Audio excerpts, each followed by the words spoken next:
நம்முடைய பத்திரிகை நண்பர்களுக்கு எங்களுடைய மாலை வணக்கத்தை தெரிவித்துக் கொள்கின்றோம். ஒரு வித்தியாசமான சூழல்ல நம்முடைய பத்திரிகை நண்பர்களை சந்திச்சுட்டு இருக்கோம். இன்னைக்கு தமிழ்நாடு முழுவதுமே பாரதிய ஜனதா கட்சி எல்லா மாவட்ட தலைநகரத்தில் ஒரு மாபெரும் ஆர்ப்பாட்டம் மக்கள் சார்பாக, குறிப்பாக இந்த கள்ளக்குறிச்சியில் நடந்த கள்ளச்சாராய சாவுகளுக்காக ஆர்ப்பாட்டம் நடத்த திட்டமிட்டிருந்தார். இன்று காலை மதுரையில் ஆரம்பித்து இப்ப கோயம்புத்தூர் வரை, சென்னை வரை எல்லா பகுதியிலுமே நம்முடைய தொண்டர்கள் தலைவர்கள் ஆர்ப்பாட்டம் செய்வதற்கு தடுக்கப்பட்டு எல்லா இடத்துலையும் கைது செய்யப்பட்டு முன்ஜாக்கிரதை நடவடிக்கையாக வேறு வேறு கல்யாண மண்டபத்தில் இருக்கிறாங்க. இது தமிழகத்தினுடைய அரசியல் வரலாற்றில் முதல் முறை. இது அதாவது ஒரு மக்கள் பிரச்சனைக்காக, கள்ளச்சாராய சாவுக்காக, தமிழகத்தில் எதெல்லாம் தவறு நடக்கிறது என்று சுட்டிக்காட்டுவதற்காக முறைப்படி பாரதிய ஜனதா கட்சியினுடைய தலைவர்கள் அந்தந்த மாவட்டத்தினுடைய காவல்துறை கண்காணிப்பாளர், போலீஸ் கமிஷனர்கிட்ட முறைப்படி அனுமதி கடிதம் கொடுத்திருக்கிறார். இதற்கு முன்பு உங்களுக்கு தெரியும், உச்சநீதிமன்றம், உயர்நீதிமன்றத்தினுடைய ஆணைப்படி அங்க இருக்கக்கூடிய காவல்துறை அதிகாரிகள் இங்க மட்டும்தான் நீங்க ஆர்ப்பாட்டம் பண்ணணும், இந்த நேரத்துக்கு தான் ஆர்ப்பாட்டம் பண்ணணும்னு சொல்லுவாங்க. அதையும் ஏற்றுக்கொண்டு கடிதம் கொடுத்திருந்தாங்க. கோயம்புத்தூர்ல எந்த இடம் வேணாலும் சொல்லுங்க, எந்த நேரம் வேணாலும் சொல்லுங்க, நம்முடைய தொண்டர்கள் தலைவர்கள் ஆர்ப்பாட்டத்திற்கு வருவார்கள் என்று. கடைசி நேரத்தில் அனுமதி மறுக்கப்பட்டு அதன் பிறகு கைது செய்யப்பட்டு பெண்கள் உட்பட எல்லாத்தையும் உள்ள உட்கார வச்சிருக்காங்க. இது எதை சொல்லுதுனாங்க, திராவிட முன்னேற்ற கழகம் பயப்படுகிறது, இதை பற்றி பேசக்கூடாது என்று நினைக்கிறது. பேசும் பொழுது திமுகவிற்கும் கள்ளச்சாராயத்துக்கும் இருக்கக்கூடிய தொடர்பு வெளியே வந்துவிடும் என அஞ்சுகிறது. உண்மையை சொல்ல வேண்டும் என்றால், இன்னைக்கு சாயந்தரம் ஒரு புள்ளி விவரம் பார்த்தங்க. தமிழ்நாட்டில் மொத்தமாக இருக்கக்கூடிய நூலகங்கள் 4661 நூலகங்கள், லைப்ரரி. ஆரம்ப சுகாதார நிலையம், பிரைமரி ஹெல்த் சென்டர் 2127. ஆனா டாஸ்மார்க் 5329. தமிழகத்தில் மட்டும்தான் டாஸ்மார்க் கடைகள் நூலகத்தை விட, ஆரம்ப சுகாதார நிலையத்தை விட 2.5 மடங்கள் அதிகமா இருக்கு. அதனுடைய வெளிப்பாடு என்னங்க? இன்னைக்கு தமிழகம் எல்லா பக்கமும் கூட 18 வயசிலிருந்து 60 வயசுக்குள்ள மதுவுக்கு அடிமையாக இருக்கக்கூடிய ஒரு தலைமுறையை உருவாக்கி இருக்கின்றார்.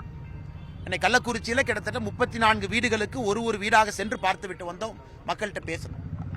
இது கள்ளச்சாராய சாவு என்று சொல்வதை விட கள்ளச்சாராயத்தால் திமுக அரசு நடத்தி இருக்கக்கூடிய கொலை என்று சொல்ல வேண்டும். இது திமுக அரசு நடத்தி இருக்கக்கூடிய கொலை. கள்ளக்குறிச்சியினுடைய மைய பகுதியில் போலீஸ் ஸ்டேஷன்ல இருந்து 100 மீட்டர்ல, அங்க இருக்கக்கூடிய டிஸ்ட்ரிக்ட் கோர்ட்ல இருந்து 150 மீட்டர்ல சாதாரணமாக, சர்வசாதாரணமாக TS50 வந்து கள்ளச்சாராய பாக்கெட்டை விற்கிறாங்க.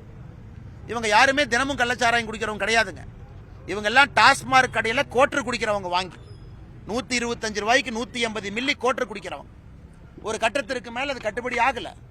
அதனால் 25 ரூபாய்க்கு கிடைக்கக்கூடிய இந்த பாக்கெட் சாராயத்தின் பக்கம் வர்றாங்க. இன்னைக்கு கள்ளக்குறிச்சியை போய் யாரு பார்த்தீங்கன்னா கூட தெரியும், இவங்க எல்லாம் கள்ளச்சாராயம் குடிக்கணுங்கிற ஆட்கள் கிடையாது. மதுவுக்கு அடிமையாகி கள்ளச்சாராயத்தின் பக்கம் இது விலை கம்மியா இருக்குன்னு வந்தவங்க இன்னைக்கு 55 பேர் இறந்திருக்கிறாங்க. 5 பெண்கள் உட்பட, ஒரு திருநங்கை உட்பட.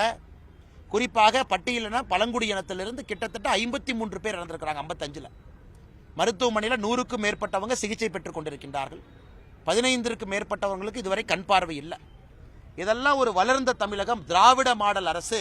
நாங்கள் இந்தியாவிற்கே உதாரணம், இந்தியாவிற்கே தமிழகம் உதாரணம் என்று சொல்லிய காலமெல்லாம் போய் இன்னைக்கு இந்தியாவின் முன்பு தமிழகம் தலைகுனிந்து நின்று கொண்டிருக்கின்றோம்.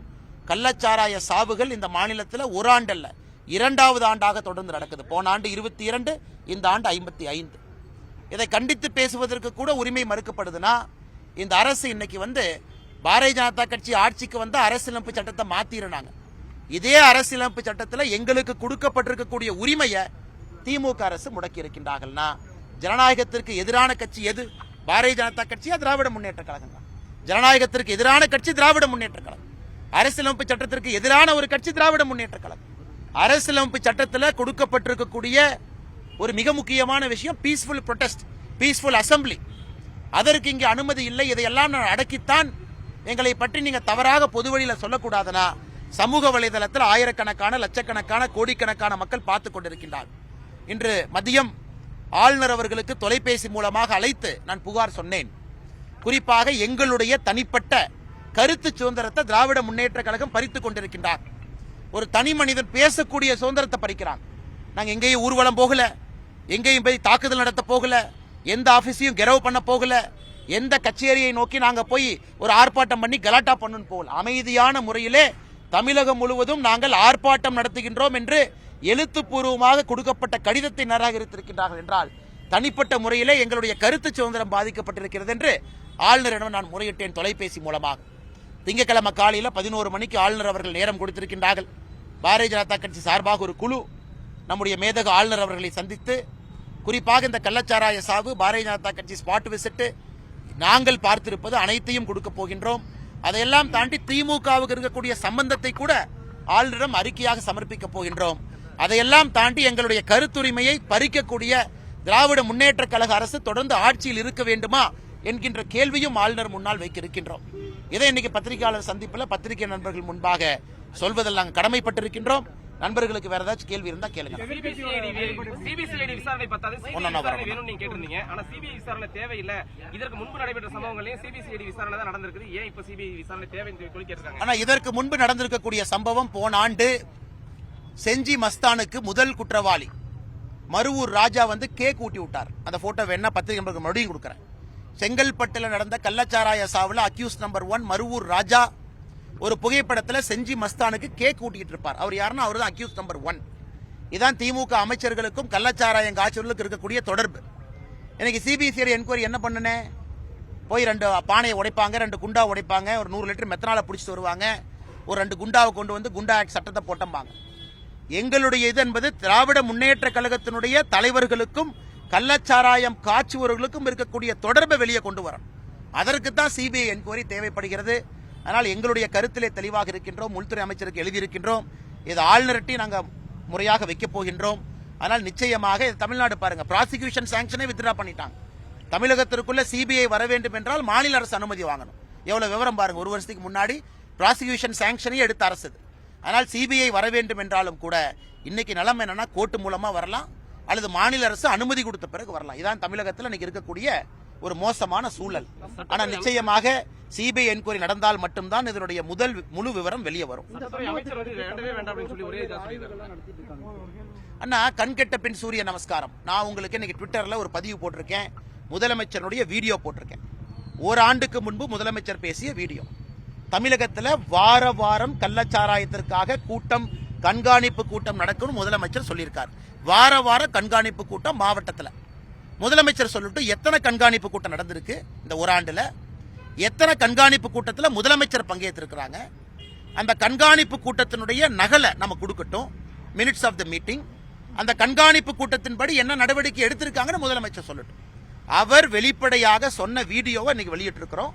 அதனால் இந்த 52 வாரம் ஒரு ஆண்டுல எத்தனை கண்காணிப்பு கூட்டம் கள்ளச்சாராயத்திற்காக தமிழகத்தில் காவல்துறை அதிகாரிகள் டிஸ்ட்ரிக்ட் கலெக்டர் நடத்தி இருக்கிறாங்க, எத்தனையில முதலமைச்சர் பங்கேற்றாங்க சொல்லட்டும். எல்லாம் பொய்.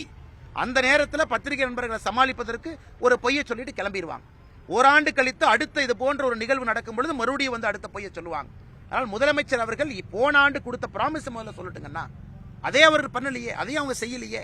அடுத்த ஆண்டு மறுபடியும் நடக்கும் வரை நாம் கண்ணை மூடிக்கொண்டதை பார்த்திருக்க வேண்டுமா?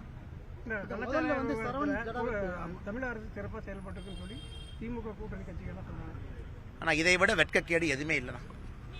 கம்யூனிஸ்ட் கட்சி முதல்ல குதிச்சு வருவாங்க, தாவி வருவாங்க. இன்னைக்கு கம்யூனிஸ்ட் கட்சி சொல்றாங்க, ஐயோ திமுகவை குற்றம் சுமத்தாதீங்க, சமுதாயம் கெட்டு போச்சு அப்படிங்கிறாங்க. ஹத்ராஸ்ல வேறொரு மாநிலத்தில் ஏதாவது ஒரு தவறு நடந்திருந்தால் இங்க முதல்ல கம்யூனிஸ்ட்காரன் குதிப்பான், அப்புறம் கனிமொழி அக்கா குதிக்கும். அதை சுத்தி ஒரு கும்பல், ஜோதிமணி அக்கா, இந்த காங்கிரஸ்ல மாணிக்கம் தாக்கூர், இன்னைக்கு இருக்கக்கூடிய செல்வ பெருந்தகை, திருமாவளவன், இவங்களாம் குதிச்சிட்டு இருப்பாங்க, தம்மா தம்மான்னு குதிப்பாங்க. எதுக்குன்னா ராஜஸ்தான்ல ஒரு குக்கிராமத்துல அங்க இருக்கக்கூடிய குடிசையில அந்த குடிசைக்குள்ள ஏதோ நடந்துருச்சாமா. இதெல்லாம் அவங்களுடைய ஆர்ப்பாட்டம். தமிழகத்தில் இத்தனை காலமாக மெழுகுவத்தி ஊர்வலம், ஹத்ராஸ் ஊர்வலம் இல்லாது. இன்னைக்கு கள்ளக்குறிச்சியில மையப்புள்ளியில 55 பேர் இறந்திருக்கிறாங்க. எங்க போச்சு உங்க மான ரோஷம்? நீங்க உண்மையாலுமே மக்களுக்காக அரசியல் கட்சி நடத்துறீங்க, மக்களுடைய பாதுகாவலராக நீங்கள் இருக்க வேண்டும் என்றால் இன்னைக்கு அந்த ரோஷம் எங்க போச்சு?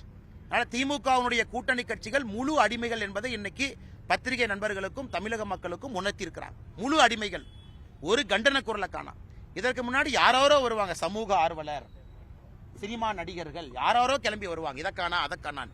இன்னைக்கு யாரும் ஒண்ணுமே பேசலீங்கண்ணா. டிஷர்ட்டை போட்டுட்டு வருவாங்க, யாருமே பேசல. அதெல்லாம் விடுங்கண்ணா. இதைவிட ஒரு பெரிய நிகழ்வு 2.5 ஆண்டு தமிழகத்தில் நடக்கலைங்கண்ணா. முதலமைச்சர் ஏன் கள்ளக்குறிச்சிக்கு போகல? ஒரே கேள்வி. கள்ளக்குறிச்சி சென்னையிலிருந்து 3 மணி நேரம், பைலட் எஸ்கார்ட் கார்ல போனா 2.5 மணி நேரம், ஹெலிகாப்டர் எடுத்தாருன்னா 35 நிமிஷம். கள்ளக்குறிச்சியில் ஹெலிபேட் இருக்கு, 35 நிமிஷம் ஹெலிபேடு. அங்க போயிட்டு வர்றதுக்கு 35 நிமிஷம். ஒரு ஹெலிகாப்டர் தமிழக அரசு வாடகை இல்ல முதலமைச்சர் வந்து கார்ல போனா சோர்ந்து போயிருவாரு, அவர் சட்டப்பேரவையில் பேசணும்னு சொன்னாங்கன்னா ஹெலிகாப்டர்ல போயிட்டு வாங்க, அங்க போய் ஒரு நாள் தங்குங்க. டிஜிபியும் சீஃப் செக்ரட்டரி கள்ளக்குறிச்சி கூட்டிட்டு போய் ரிவ்யூ மீட்டிங் அங்க நடத்துங்க, கலெக்டர் ஆபீஸ்ல ரிவ்யூ மீட்டிங் நடத்துங்க. தமிழகத்தினுடைய உயர் அதிகாரிகளை கள்ளக்குறிச்சி கலெக்டர் ஆபீஸ்ல ரிவ்யூ மீட்டிங் கூப்பிடுங்க. முதலமைச்சருடைய கேம்ப் ஆபீசர் 2 நாளை கள்ளக்குறிச்சி மாத்துங்க. ஏன் செய்யலீங்கன்னா? இதெல்லாம் முதலமைச்சர் அவர்களுக்கு அரசியல் அனுபவம் இருக்கு. துணை முதல்வராக இருந்திருக்கிறாங்க, மல்டிபிள் டைம் அமைச்சராக இருந்திருக்கிறாங்க, பலமுறை எம்எல்ஏவா இருந்திருக்கிறாங்க. ஏன்னா முதலமைச்சருக்கு நாங்கள் இதை சொல்லிக் கொடுக்க வேண்டும் என்கின்ற அவசியம் இல்லை. ஆனா ஏன் முதலமைச்சர் செய்யவில்லை என்றால், முதலமைச்சருக்கு தெரியும் அவர்னால கள்ளக்குறிச்சிக்குள்ள போக முடியாது. மக்கள் முதலமைச்சரை விட மாட்டாங்க, மக்கள் ரோட்டுக்கு வருவாங்க. ஆளுகின்ற முதலமைச்சரையே கள்ளக்குறிச்சிக்குள்ள விடாத ஒரு நிலைமை தான் கள்ளக்குறிச்சியில் நடந்திருக்கு.